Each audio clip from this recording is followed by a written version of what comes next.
Shri Venkateswara gold finance తాకట్టులో ఉన్న బంగారాన్ని విడిపించి కొనబడును. సంప్రదించండి 8499070070. ఫస్ట్ థింగ్ ఏంటంటే మీరు కాక్రోచ్ పార్టీ అంటున్నారు కదా, కాక్రోచ్ పార్టీ అనడానికే చాలా సిగ్గుగా ఉందా. ఎందుకంటే కాక్రోచ్ అంటే బొద్దింక, ఆ బొద్దింక అని చెప్పేసి ఆ విధంగా పెట్టేవి. అంటే కాంగ్రెస్ ఈ జనతా పార్టీ అంటే భారతీయ జనతా పార్టీ రెండూ ఒకటే, మనం సపరేట్గా రావాలని చెప్పి ఇది ఒక కమ్యూనిస్టు భావజాలం మీద కేంద్ర ప్రభుత్వాన్ని ఎంతసేపు కూడా విమర్శిందామని నా కాన్సెప్ట్లో తయారైన ఇది ఒక బొద్దింక పార్టీ. అర్థమైందా? లీక్ అవ్వడం, నీటి పేపర్ లీక్ అవ్వడం అనేసరికి ఏంటంటే ఎక్కడైనా ప్రభుత్వంలో ఎక్కడో చిన్నదో పెద్దదో తేడాపాట్లు జరుగుతాయి. దాన్ని సరి చేసుకునే బాధ్యత కూడా కేంద్ర ప్రభుత్వం తీసుకుందా.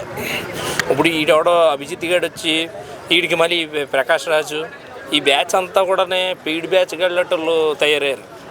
ఈ రావణ్ గారిని లోపల వేసినట్టు ఈ ప్రకాష్ రాజ్ని అభిజిత్ గారిని కూడా లోపల వేసేస్తే కొంచెం మనకి ఇండియా క్లీన్గా ఉంటుందని చెప్పేసి నేను అనుకుంటున్నాను.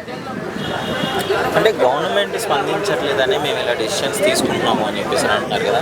కొన్ని గవర్నమెంట్ ఏం చేసింది చెప్పండి, దాని గురించి రెస్పాన్సిబుల్ తీసుకుంటుంది అన్నారు కదా, సరిదిద్దుకుంటుంది అన్నారు కదా. ఏం చేశారు? నీట్ పేపర్ లీక్ అయిన దగ్గర నుంచి ఇప్పటి వరకు ఎంతోమంది స్టూడెంట్స్ అన్యాయం అయిపోయారు. వాళ్ళకి ఏం చేసింది చెప్పండి. గవర్నమెంట్ ఆల్రెడీ ఒక హామీ అయితే ఇచ్చింది. ఏమిచ్చింది? దీని మీద తగు చర్యలు తీసుకుంటాము, యాక్షన్ ఇస్తుందండి. చర్యలు తీసుకున్నారు, స్టూడెంట్స్ లైఫ్లు చేసుకున్నారు, అసలు ప్రాణాలు తిరిగి వస్తాయా? అసలు ఒక విషయం, ఎక్కడ అసలు గ్యాప్ లేకుండా ఎంతసేపు ఈ జంతర్ మంతర్ దగ్గరికి వెళ్ళి ఈ బ్యాచ్ అందరినీ కూడా వాళ్ళ మగాళ్ళో తెలియదు, ఆడల్లో తెలియదు, లేకపోతే ఇంకా ఎటు కాకుండా వాళ్ళలో తెలియదు, అలాంటి బ్యాచ్ అందరినీ పెట్టి ఒక పెయిడ్ గేమ్ అనేది ఆడిస్తూ ఉన్నారు. ఇప్పుడు ఎంతసేపు ఏంటంటే దీనికి ఇండైరెక్ట్గా బ్యాక్గ్రౌండ్లో కాంగ్రెస్ పార్టీ కూడా ఫుల్ ఫ్లెడ్జ్డ్గా సపోర్ట్ చేస్తూ ఉంది. ఈ సోషల్ మీడియాని బేస్ చేసి ఎక్కువ దీన్ని రెచ్చగొట్టే విధంగా చేసేది ఎవరంటే ఈ కాంగ్రెస్ పార్టీ నాయకులు, ఈ టీవీకే వ్యక్తులు, ఈ ప్రకాష్ రాజుకి సంబంధించినది ఒక కమ్యూనిస్టు పెయిడ్ బ్యాచ్. వీళ్ళలో దీన్ని కొంచెం హైలైట్ చేస్తూ ఉన్నారు. అసలు యాక్చువల్లీ అక్కడ అసలు అంత మ్యాటర్ లేదు. ఆల్రెడీ గవర్నమెంట్ ఒక మాట ఇచ్చింది, దీని మీద పూర్తిగా కూడా మేము స్పందించి దాని మీద యాక్షన్ తీసుకుంటాము, మళ్ళీ దాన్ని మేము తిరిగి ప్రారంభిస్తామని కూడా చెప్పడం జరిగింది. చెప్పిన తర్వాత కూడా ఈ అభిజిత్ గారికి ఆల్రెడీ ఇప్పుడు స్టార్టింగ్లో కాక్రోచ్ పార్టీకి ఉన్న ఒక వేవ్ ఈరోజు ఎందుకు లేదు తెలిసిపోతుంది, 100% తెలుస్తుంది. సోషల్ మీడియాలో ఈరోజు ఏదైనా మనం పెట్టామంటే 100 షేర్లు 1000 కామెంట్లు ఇవన్నీ కూడా ఆటోమేటిక్గా జరుగుతూనే ఉన్నాయి.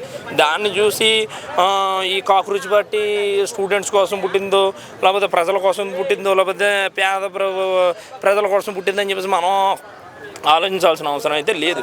అంటే సోషల్ మీడియాలో ఎక్కువ అధికార పార్టీ కంటే కాంగ్రెస్ పార్టీకి ఎక్కువ ఫాలోవర్స్ ఉన్నారు కదా అన్న. ఒక విషయం, ఫాలోవర్స్ అనేది అది పెద్ద ఇష్యూ కాదు సోషల్ మీడియాలో. ఈరోజు ఉప్పల గబ్బాలు లాంటి వాళ్ళకి ఇంకా ఎవడన్నా కొంచెం బయటకు వచ్చి బహిరంగంగా ఆడే సిగ్గు మానవత్వం ఇవన్నీ వదిలేసి మాట్లాడిన ప్రతి ఒక్కడికి కూడా ఫాలోవర్స్ వస్తారు, 100% వస్తారు. నిజాలు మాట్లాడేవాడికి ఎవడ కూడా రాడు. అర్థమైందా? భారతీయ జనతా పార్టీ అనేసరికి ఏంటంటే ఎంతసేపు ఇది ఒక కుల పార్టీ, లేదంటే ఇది ఒక మతాన్ని, హిందూ మతాన్ని ప్రోత్సహించే పార్టీ అని చెప్పి, సనాతన ధర్మాన్ని సపోర్ట్ చేసే పార్టీ అని చెప్పేసి ఒక ముద్ర వేస్తున్నారు. సో దానివల్ల ఏంటంటే ఖచ్చితంగా ఒక ఫాలోవర్స్ అనేది తగ్గుతూ ఉంటారు. ఎందుకంటే ఇందులో మనకి భారతదేశంలో క్రిస్టియన్స్ ఉన్నారు, ముస్లిమ్స్ ఉన్నారు, సిక్కులు ఉన్నారు, అలా రకరకాల మతాలు ఉన్నారు. వీళ్ళందరూ కూడా పూర్తి స్థాయిలో భారతీయ జనతా పార్టీని యాక్సెప్ట్ చేయాలి అంటే కొన్ని వాళ్ళకి కొన్ని ప్రాబ్లమ్స్ ఉంటాయి, కొన్ని పాయింట్స్ ఉంటాయి. ఇక్కడ అంటే యాక్సెప్టెన్సీ కాదండి, స్టూడెంట్స్కి జరిగే అన్యాయానికి గవర్నమెంట్ అసలు ఏ స్టూడెంట్స్ వచ్చారు అలాగే అందులో అసలు ఎవరో వచ్చిన వాళ్ళు ఎవరో కూడా స్టూడెంట్స్ లేరు. అంటే ఇక్కడ వచ్చిన వాళ్ళు కాదు, నేను ఒక్కటే వచ్చిన వాళ్ళు రానోళ్ళు కాదు. ఇక్కడ పేపర్ లీక్ అయిందని అందరికీ తెలుసు, సూసైడ్ చేసుకున్నారని అందరికీ తెలుసు. ఎవరికి తెలుసు చేసుకున్నారని?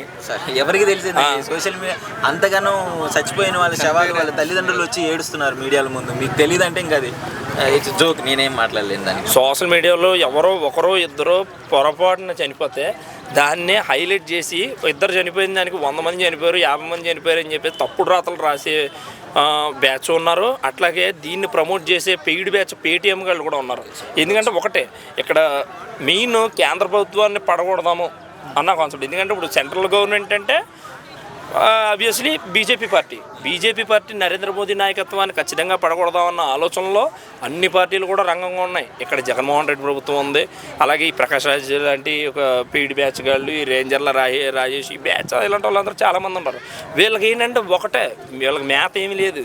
సో ఆ కాకృతి పార్టీ లాంటిని ఏదో నమ్ముకొని కొంచెం వాళ్ళకి ఏదో సపోర్ట్ చేయాలి కేంద్ర ప్రభుత్వం మీద, అలాగే రాష్ట్ర ఎన్డీఏ గవర్నమెంట్ మీద కూడా బురద జల్లే కార్యక్రమాలు చేస్తున్నారు తప్ప అంతకుమించి ఏమీ లేదు.